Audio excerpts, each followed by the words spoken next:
I think we can offer some things that can be helpful. One is, I would say the first thing we can do in our journey of self-discovery is just pull from some of the work, the reflectors, the mirrors that are already out there. So personality tests, Myers-Briggs, there's the DISC.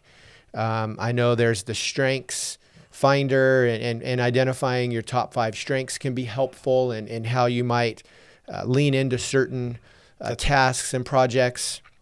There's the Big 5, which is motivations. It's really around the things that drive you. And there's so many other tools.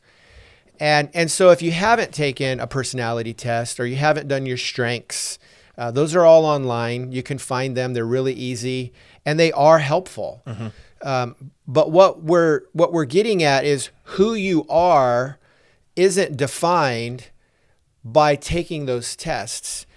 Who you are might be revealed, or you might have a better insight into who you've always been, because who you are is who you are. A book doesn't tell you who you are.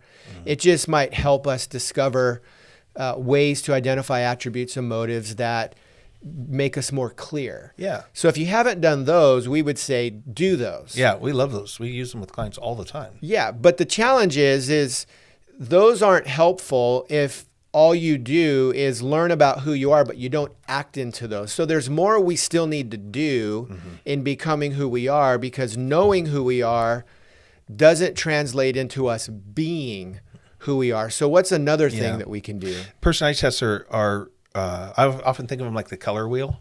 Like it's really helpful to understand that I'm blue and you're red. Like that's a significant value. Yeah.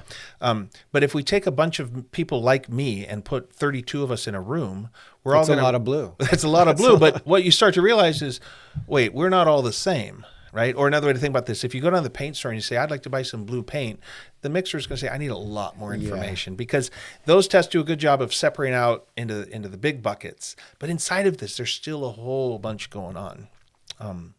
And largely the way we think about this, and we've talked a lot about story work and how story functions, and this is another place where it shows up. Because if I find out I'm this particular shade of blue and it's a color, it doesn't mean I like it. It doesn't mean I'm okay with it or comfortable with it. It's kind of like you said, it's what is, because these things are discoverable, but we have to come to terms with it, you might say.